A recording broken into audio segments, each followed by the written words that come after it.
Hello friends, in this video let us see the shortcuts for navigating the LabVIEW environment.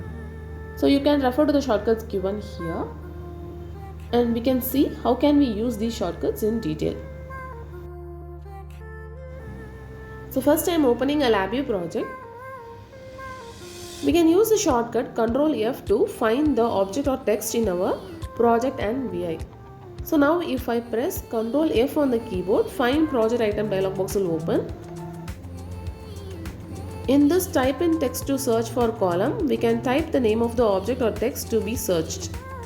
And in this box under previous search results, we can see the search results of previous searches. Here I am double clicking on TCP multiple connection server VI, and so this got highlighted in our project window. And in our project window, if I double click on this TCP multiple connection server VI, the front panel of this VI will open. I am opening the block diagram of this VI also. Now if I press Ctrl F on the keyboard, find dialog box will open. Here we can search for text or object. So if we want to search an object, we can choose object option, or if we are in search of a word or a text, we can choose text option. First I am going to search an object, so I am choosing object. Here under select object, we can choose object to be searched, and on search scope we have to select where the object to be searched. If I choose TCP multiple connection server VI, the selected object will be searched only in TCP multiple connection server VI. Similarly, on the block diagram also we can select an object and search whether the object is used somewhere else in our VI. We can see about it later. Now since the selected object is number of fractional string, if I click on find, on the block diagram the number of fractional string block will blink, and so we can identify it.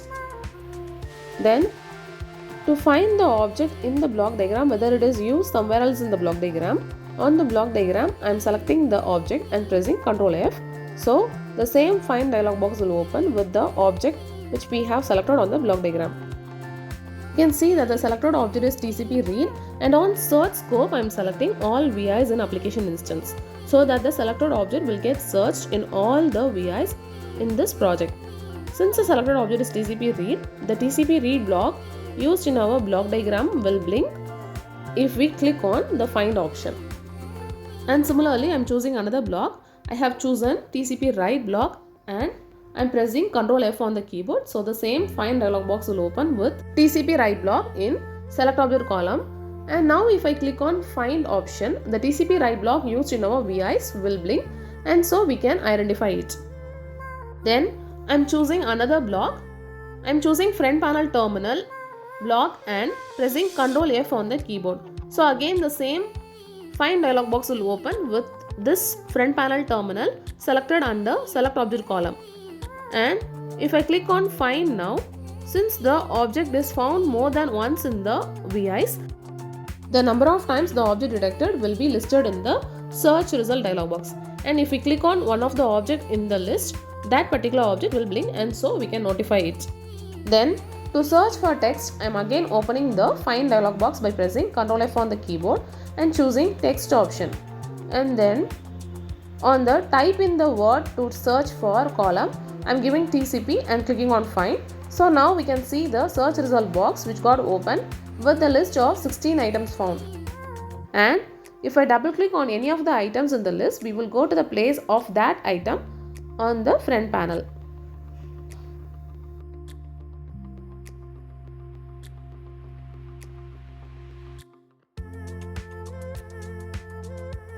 Next, the shortcut Ctrl-Shift-F displays the search result window or the find project item dialog box with previous search result. Now I am pressing Ctrl-Shift-F on the keyboard, and so the previous search result window is getting displayed. And if we have already performed a search to find a particular text or an object, if we want to go to the next instant of that item which was found, we can use the shortcut Ctrl G. Now I am pressing Ctrl G again and again, so the focus or highlight moves to the next instance of the object or text.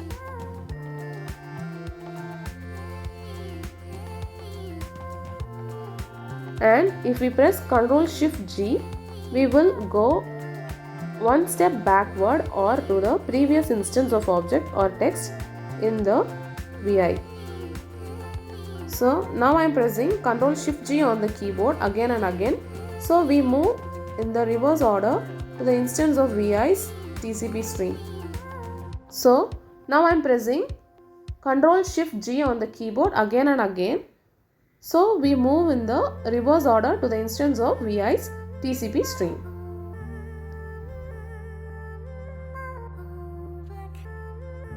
And using the shortcut Ctrl Tab, we can cycle through the LabVIEW windows in the order the window appears on screen. To show this, I am pressing Ctrl Tab on the keyboard, and so we are moving from one window to other in the order the windows were opened. And similarly, to cycle through the LabVIEW windows in opposite direction or in the reverse order, we can use the shortcut Ctrl Shift Tab.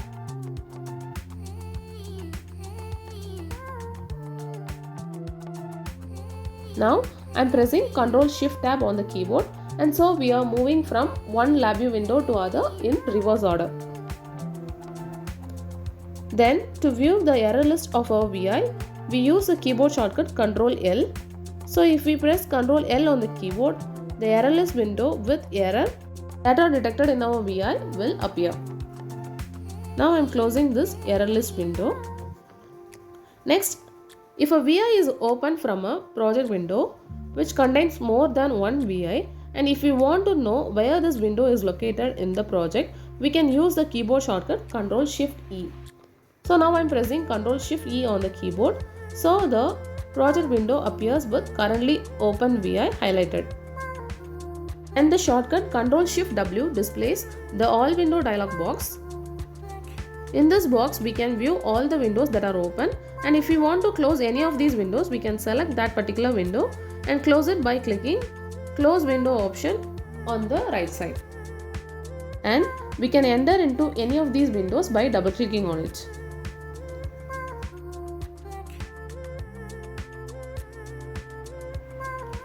And then the shortcut Ctrl Shift B will display the class browser window.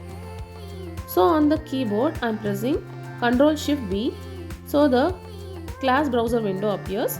In this window, on the object library column, we can select the object libraries from this drop down.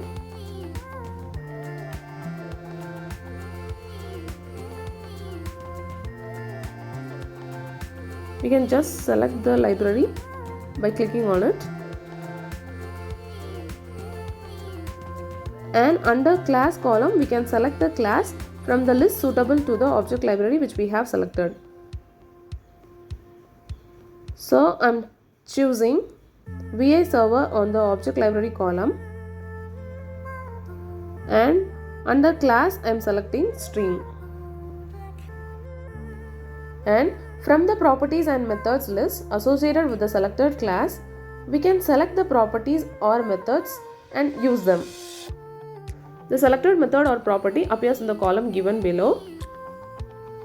And if we want to create that particular property, we can just create the read version of that property, and that can be dragged and placed on the block diagram.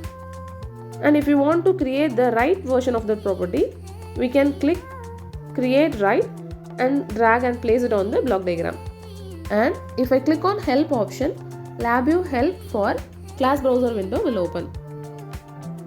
And using search option, we can type the name and search the object we are looking for. So if I click on search option, a dialog box will open, and here we can search the class properties or methods belonging to current object library. In this column, I am typing text, and from the search result, I am selecting the class text. So on the class column of the browser window, text will get selected. And from the properties and methods column, we can select the properties and methods appropriate to the selected class and place it on the block diagram. And then I'm closing this class browser window. So in this video, we have seen the shortcuts for navigating the LabVIEW environment. In our next video, we can continue with another topic. Thanks for watching. Please subscribe and support. Thank you.